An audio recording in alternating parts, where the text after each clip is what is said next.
সকাল সকাল এমন একটি পরোটা হলে আর কিছুই লাগে না, এটা শুধু শুধুই খাওয়া যায় এবং এটা বেশ হেলদি এবং খুবই সুস্বাস্থ্যকর একটা পরোটা হচ্ছে। এটা টিফিনে দেওয়া যেতে পারে এবং সকালে বিকেলে নাস্তায় অথবা টিফিনে খাওয়া যেতে পারে। এখানে আমি 2.5 কাপ ময়দা নিয়েছি, তার মধ্যে 1 চামচ নুন মিশিয়ে দিলাম, 1 চামচ একটু চিনি মিশিয়ে দিয়েছি আর হাফ ছোট চামচ একটুখানি ঘি দিয়ে এই ময়দাটাকে ভালো করে মিশিয়ে নিতে হবে। তো আমি এখানে 2.5 কাপ ময়দা দিয়েছি যাতে 5টা পরোটা তৈরি হয়ে যাবে। তো এবার অল্প অল্প করে জল দিয়ে এটাকে মেখে নিতে হবে। নর্মাল রুম টেম্পারেচারে জলই দিতে হবে, কোনো ঠান্ডা অথবা গরম জলের প্রয়োজন নেই। নর্মাল রুম টেম্পারেচার জল দিলেই হবে। এইভাবে একটু নরম করে মাখতে হবে, খুব বেশি শক্ত করে মাখলে হবে না, একটু হালকা নরম মতন এইরকমভাবে মাখতে হবে এবং বেশ ভালো করে এটা বেশ কিছুক্ষণ মাখতে হবে যাতে ময়দাটা খুব স্মুথ আর সফট ডো তৈরি হোক। এবার 5-7 মিনিট ঢাকা দিয়ে রেখে দিতে হবে। ততক্ষণ এই ময়দা কিংবা এই পরোটার জন্য একটা ফিলিং তৈরি করে নেবো আমরা, কিংবা পুরটা তৈরি করে নেবো। তার জন্য ছোট চামচের 1 চামচ একটু ঘি দিয়েছি, ঘিয়ের বদলে এখানে সাদা তেলও ব্যবহার করা যেতে পারে।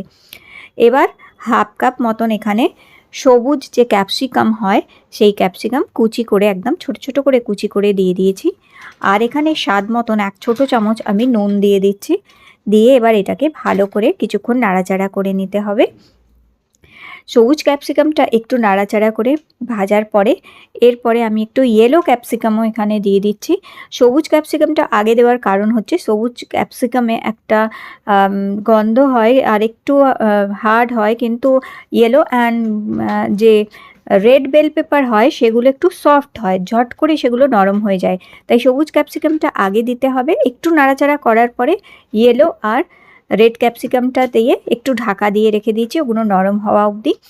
আর এবার এখানে আমি 200 গ্রাম মতন পনির নিয়ে নিয়েছি। পনিরের বদলে এখানে ঘরে দুধ দিয়ে কাটানো ছানাও ব্যবহার করা যেতে পারে। যদি পনির দিতে ইচ্ছা না হয় সেই ক্ষেত্রে বাড়িতেই দুধের ছানা কাটিয়ে, জল ঝরিয়ে ছানা কাটিয়ে সেটাও দেওয়া যেতে পারে।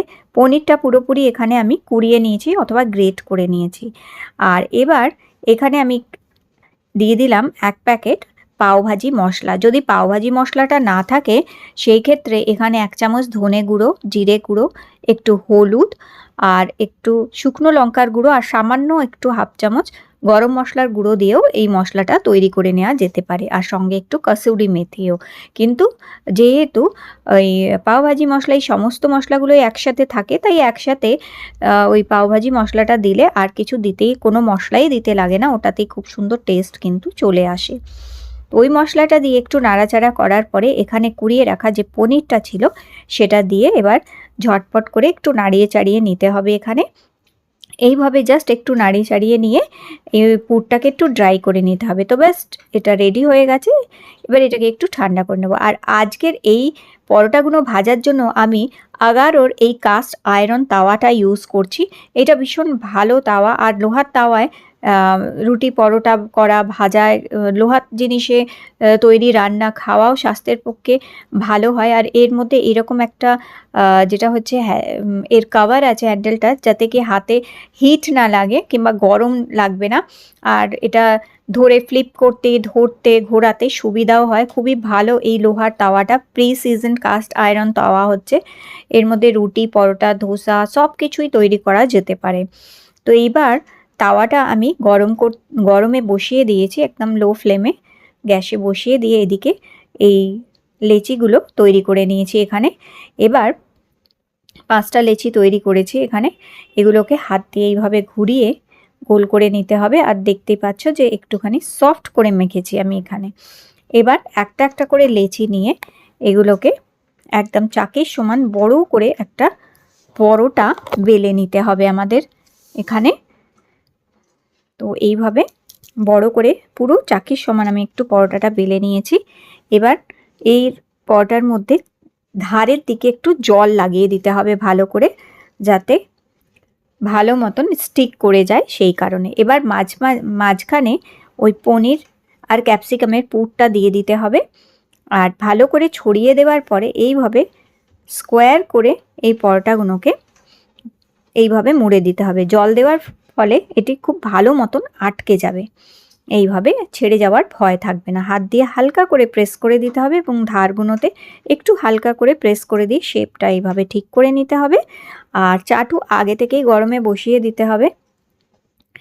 এখানে চাটু গরম হয়ে গেছে, তো এখানে চাটু মধ্যে বসিয়ে দিয়ে আবার আরেকটাও তৈরি করে নিচ্ছি। তো আরেকটাও আমি এখানে বেলে দেখিয়ে দিচ্ছি।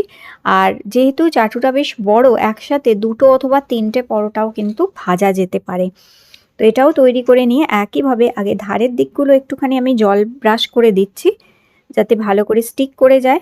আর মাঝখানে পুরটা দিয়ে পুরটাকে একটু ভালো করে হাত দিয়ে ছড়িয়ে দিতে হবে, একটু চৌকো করে এইভাবে ছড়িয়ে দিয়ে ধার থেকে এইভাবে ফোল্ড করে দিতে হবে। আর ঝটপট তৈরি হয়ে যায় এই পরোটাটি, খুব সময়ও লাগে না। আর পুরটাও তৈরি করতে একদমই সময় লাগে না, খুবই তাড়াতাড়ি এই পুর কিন্তু তৈরি হয়ে যায়। হাত দিয়ে একটুখানি শেপ দিয়ে স্কোয়ার করে নিতে হবে এইভাবে, ব্যাস। আর এরপরে এই যে আগে যেটা দিয়েছিলাম সেটাকে অল্প অল্প করে 2 পিঠ সেঁকে নেওয়ার পরে অল্প একটুখানি ঘি অথবা সাদা তেল দিয়ে ভেজে নেওয়া যেতে পারে। হ্যাঁ, তবে চাইলে এগুলো ছাঁকা তেলেও ভাজা যেতে পারে। আমি খুবই সামান্য অল্প অল্প করে ঘি দিয়ে এগুলোকে ভাজছি, কিন্তু যদি কেউ ছাঁকা তেলে ভাজা খেতে চান তাহলে সেটি পুরো ছাঁকা তেলে কড়ার মধ্যে কিংবা ফ্রাইং প্যানে তেল গরম করে সেইভাবেও কিন্তু এটি ভাজা যেতে পারে। আর এইভাবে অল্প তেলেও ভাজা যেতে পারে এটি, অথবা অল্প ঘিয়ে ভাজা যেতে পারে, এটাও কিন্তু ভালো হবে। তো এইভাবে 2 পিঠ ভেজে নেবার পরে আবার আরেকটা আমি দিয়ে দিলাম এখানে। আর এটাকেও একইভাবে আগে একটুখানি সেঁকে নিতে হবে 2 পিঠ, তারপর অল্প অল্প করে ঘি অথবা তেল লাগিয়ে এগুলোকে ভেজে নিতে হবে। এখানে এই যে ভাজা হয়ে গেছে, এই যে এখানে আমি একসাথে 2টোও ভেজেছি। আর এই পরোটাগুলো ঠিক করে ফোল্ড করা হলে প্রত্যেকটা পরোটা ফুলে ওঠে খুব সুন্দরভাবে, দেখেই বোঝা যাচ্ছে ফুলকো ফুলকোও হয়েছে। আর এগুলো দিয়ে আর কিছুই লাগে না, একটু সস দিয়ে সার্ভ করলে কিংবা একটু ধনেপাতা চাটনি দিয়ে সার্ভ করলেই যথেষ্ট। এটার সাথে আর কিছুই লাগে না, যেহেতু এর মধ্যে একটা খুবই ভালো ফিলিং দেওয়া আছে। আর এই পরোটা রেডি হয়ে গেছে। টিফিনে, সকালে নাস্তা অথবা বিকেলে নাস্তায় কিংবা বাচ্চাদের স্কুল টিফিনেও এটা দেওয়া যেতে পারে।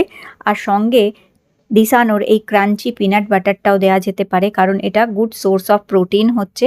এটা আনসুইটেন্ড অ্যান্ড আনসল্টেড হচ্ছে, এর মধ্যে কোনো আর্টিফিশিয়াল কালার, ফ্লেভার কিংবা প্রিজারভেটিভ নেই।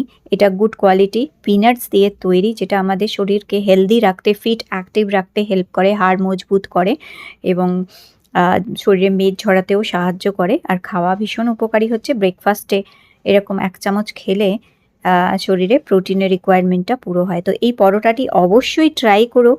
আজকের এই পরোটা রেসিপিটি ভালো লেগে থাকলে লাইক দিও আর চ্যানেল সাবস্ক্রাইব করে রেখো। আগামী দিনে ভালো ভালো রেসিপি শেয়ার করার আমি চেষ্টা করব। তাহলে আবার দেখা হবে একটি নতুন রেসিপির সাথে।